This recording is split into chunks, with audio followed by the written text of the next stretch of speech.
እሁድ ማታ ከ10 ሰዓት በኋላ ወይም ከ11 ሰዓት በኋላ ከጓደኞቹ ጋር የሚጠጣ፣ የሚጨፍር፣ የሚያጨስ፣ የሚዝናና ሰው ሳምንቱን ሉዝ አደረገው ማለት ነው።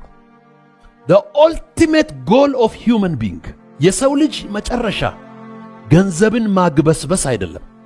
ካልቀደምከው ትቀደማለህ። በዓለም ላይ ካሉ ሰዎች ማክሲመም 1 or 2% መሪዎች ናቸው። የቀሩ 98 ተከታዮች ናቸው። በምርጫቸው ነው። አንድ ሰው ከእንቅልፉ ሲነሳ የሚቆጣጠሩት ወይም ገዢ የሆኑበት 4 ነገሮች፣ 4 አንቴናዎች አሉ።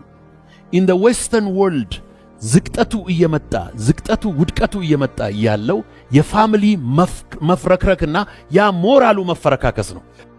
ይሄ ፋሚሊውን የሚንቅ፣ ፋሚሊውን የማያከብር፣ ፋሚሊውን የማያገለግል፣ ፋሚሊውን የማይወድ ማህበረሰብ ሀገር ሊሆን አይችልም። መጣና ሰውየው እሺ ብሩን ሰጠውህ፣ ምን አደረክበት? ጤናውን ሰጠውህ፣ ምን አደረክበት? አይን ሰጠውህ፣ ምን አደረክበት? ጆሮ ሰጠውህ፣ እግር ሰጠውህ፣ ገንዘብ ሰጠውህ፣ ጊዜ ሰጠውህ፣ ዘመድ ሰጠውህ፣ ሀገር ሰጠውህ፣ ምን አደረክበት? ኢኮኖሚ የሚቀየር ነው። ሁኔታ የሚቀየር ነው። ጦርነት የሚቀየር ነው። ዘረኝነት የሚቀየር ነው። እነዚህ ነገሮች ሁሉ ያልፋሉ። የማያልፍ የሰው ሕይወት ነው።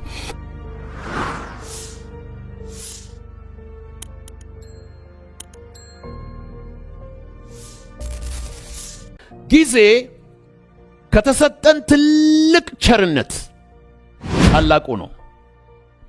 ቅርብ ጊዜ አንድ የተሰጠ ሪሰርች ነበረ። አንድ ሰው አዲስ ቢዝነስ ጀምሮ ቢዝነሱ እንዲሳካለት ወሳኝ ነጥቦች ምንድን ናቸው? አንደኛ አይዲያ፣ ሁለተኛ ካፒታል፣ ሶስተኛ የተመቻቸ ኢንቫይሮንመንት፣ አራተኛ ትክክለኛ ፕሮዳክት ወይም ሰርቪስ፣ አምስተኛ ፕሮፐር ማኔጅመንት ቲም፣ ከዛም በኋላ ስድስተኛ በትክክለኛው ጊዜ ቢዝነሱን መጀመር ይልና ሰባተኛ ፕሮፐር ማርኬት ውስጥ ኦፐሬት ማድረግ ነው። ከነዚህ the most important element ሰው ሰክሰስፉል እንዲሆን የሚያደርገው ምንድነው ተብሎ ሲጠና ከሰባቱ በትክክለኛ ጊዜ ትክክለኛን ስራ መስራት መቻል ነው። አይዲያ ኖሮ፣ ስትራቴጂ ኖሮ፣ ሊደርሺፕ ቲም ኖሮ፣ ካፒታል ኖሮ፣ ኢንፍራስትራክቸር ኖሮ ያለ ጊዜው ከተንቀሳቀሰ ይህ ሰው ፌል ያደርጋል ማለት ነው። ፕሮፐር ታይም ማኔጅመንት፣ ጊዜን መጠቀም። ጊዜ ላይ የኔን ልምድ ትንሽ ሼር ላድርጋችሁ። ማታ ማታ ቀኔን መገምገም ወዳለሁ። the last 30 minutes has to be very quiet። ከመተኛታችን በፊት በሶሻል ሚዲያ፣ በሬዲዮ፣ በቴሌቪዥን፣ በወሬ፣ በስልክ መተኛት የለብንም። ያ ተዘግቶ የመጨረሻዋ 30 ደቂቃ ኳሊቲ ኢቫሉዌሽን ጊዜያችንን የምናይበት ቀን ነው። ከዛም በኋላ የነገውን ቱዱ ዛሬ መስራት አለብን። ነገ ምሰራውን 10 ነገሮች ዛሬ ማታ ከቶፕ እስከ ቦተም መጻፍ አለብን። ሰዎች ነገ ጠዋት ከእንቅልፋቸው ሲነሱ ቱዱ ሊስት ይዘው ካልተነሱ ከጎረቤታቸው ኋላ ነው ገና ምን ልስራ ጠዋት ይጠይቃሉ። ቀኑ ሄደ ማለት ነው። ጊዜው አመለጠ። ማታ ነገ የሚሰሩትን ጽፈው የሚያድሩ ሰዎች በጣም ሰክሰስፉል የሚሆኑ ሰዎች ናቸው። በጣም ሰክሰስፉል የሚሆኑ ሰዎች ነገ የሚሰሩትን ዛሬ ማታ ጽፈው የሚያድሩ ነው። ሌላ the most sacred moment in my week በሳምንቴ ውስጥ በጣም የተቀደሰው ሰዓት ጠዋት አምልኮ ምናምን እሁድ እንዳለ ሆኖ እሁድ ማታ ነው። እሁድ ማታ ከ10 ሰዓት በኋላ ወይም ከ11 ሰዓት በኋላ ከጓደኞቹ ጋር የሚጠጣ፣ የሚጨፍር፣ የሚያጨስ፣ የሚዝናና ሰው ሳምንቱን ሉዝ አደረገው ማለት ነው። Sunday afternoon is the most important time of any strategic leader። ሳምንትን የምትገዛበት ሳምንት ነው። አመቺ ቦታ 3 ነገሮች ያስፈልገዋል። ኳይት እና አመቺ ቦታ፣ ንጹህ ባዶ ወረቀት እና እርሳስ። ይሄ አዲስ ወደኔ እየመጣ ያለውን ሳምንት እንዴት ነው ማሳልፈው? ሰኞን፣ ማክሰኞን፣ ሮብን፣ ሐሙስን፣ አርብን እንዴት ነው የምጠቀምበት? ከዛም በኋላ አርብ ማታ እሁድ ማታ ቁጭ ብዬ አርብ ማታ ሳምንቱን ስዘጋው ምን አቺቭ አድርጌ ነው ምዘጋው? So you have to take over the week.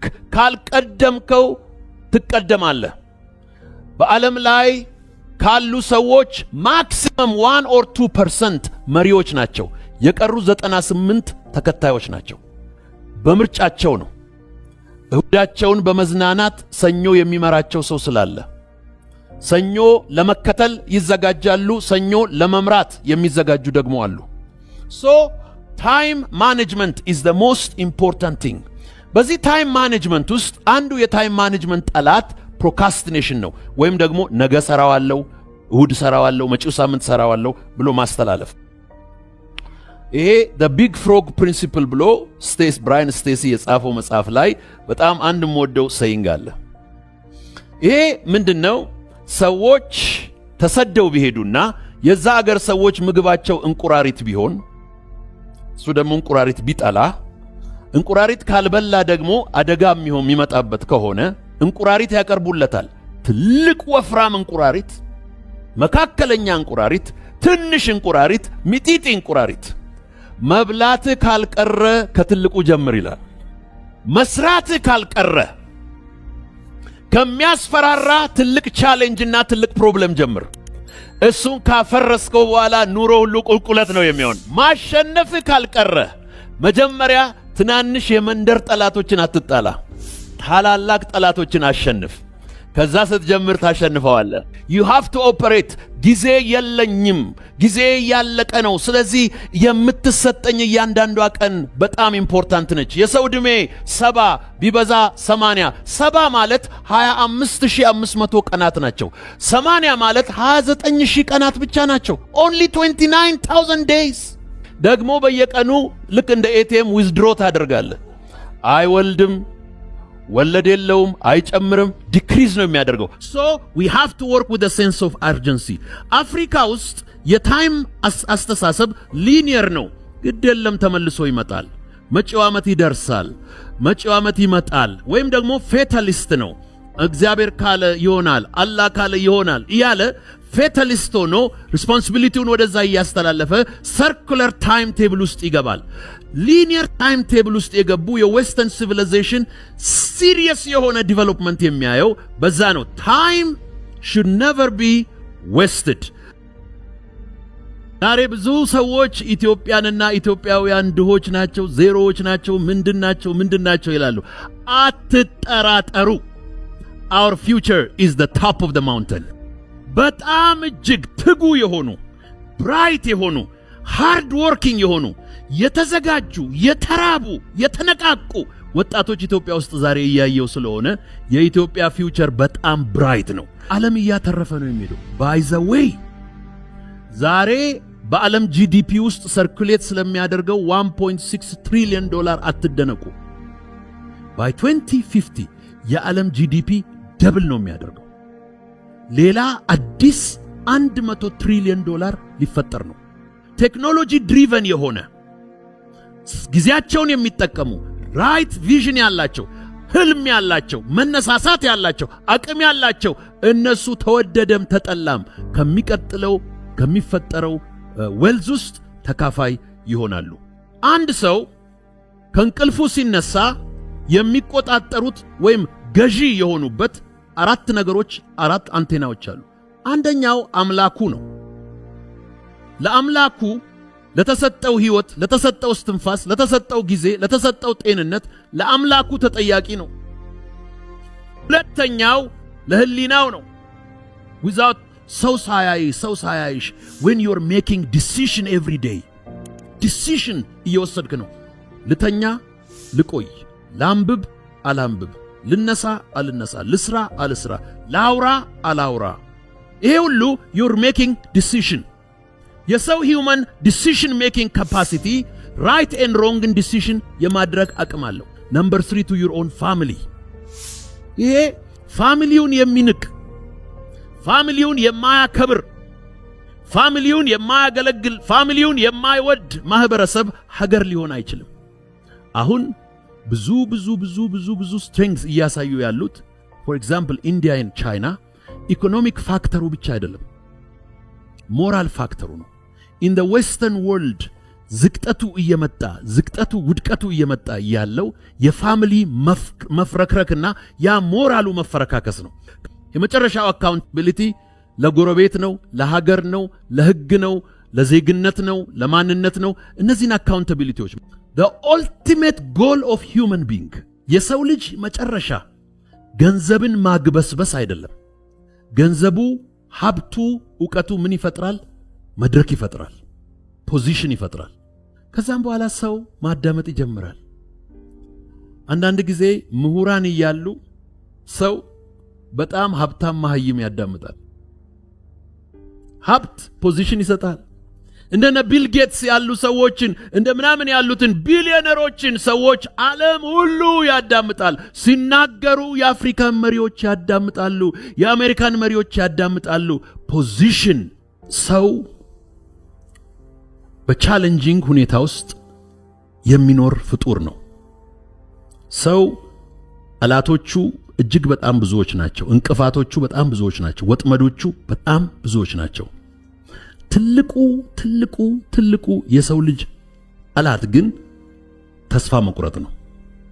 ተስፋ በፍጹም የሰው ልጅ ህልም ካለው፣ ራዕይ ካለው፣ ፓሽን ካለው፣ በውስጡ የሰነቀው ነገር ካለ ተራራም ቢሆን በረሃም ቢሆን ባህርም ቢሆን ከፍዬ እሄዳለሁ ብሎ የማቋረጥ ትጥቅና እልህ ሊይዝ ያስፈልገዋል። እኔ በህይወቴ ያለፍኩባቸው ከባባድ ቻሌንጂንግ ጊዜዎች ነበሩ እና እነዛን ቻሌንጂንግ ጊዜዎች ግን በእግዚአብሔር እርዳታም እንዲሁም ደግሞ ተስፋ ባለመቁረጥ በእምነት የኔ ሰው ሁሉ ሶርስ ኦፍ ኢንስፒሬሽን አለው፣ የሚገፋው ነገር አለ። አንዳንዱ ጥሩ ኤንቫይሮንመንት፣ ጥሩ ጓደኛ፣ እናት፣ ወንድም፣ እህት በቃ በርታ የሚለው ገንዘብ ሲጎለው የሚሰጠው አለ። እንደዚህ አይነት ይሄ ደግሞ ምንም ነገር የሌለው ብቻውን በአውላላ ሜዳ እሱና አምላኩና ራእዩ ብቻ ሆኖ ሰንጥቆም የሚያልፋለ። your greatest enemy is quitting ወይም ተስፋ መቁረጥ ነው። እጅግ በጣም ብዙ ሰዎች ያንን እንዳደረጉ ይታየኛል። በኢትዮጵያ ብዙ የሚባሉ አባባሎች አሉ። አንድ አይን ያለው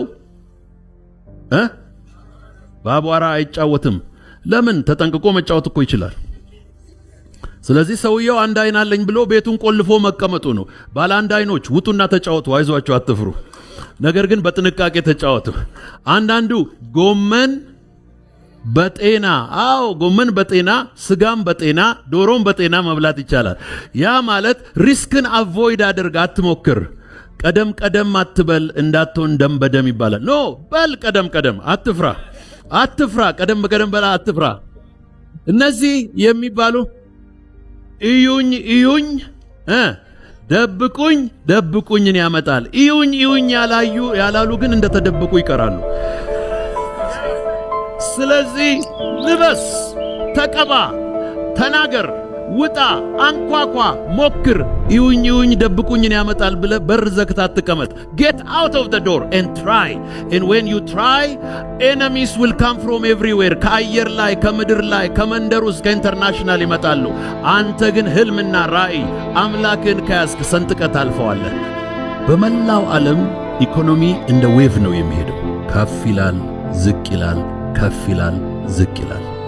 አሜሪካ በ1930ዎቹ the great depression የሚባል ኢኮኖሚ ነበር። ኢኮኖሚ በሙሉ ክራሽ ያደረገበት፣ በኒውዮርክ ያሉ ቢሊዮነሮች በሙሉ ኦቨርናይት ዜሮ የገቡበት፣ አሜሪካኖች ለዳቦ፣ ለጨው፣ ለስኳር የተሰለፉበት ጊዜ ነበር።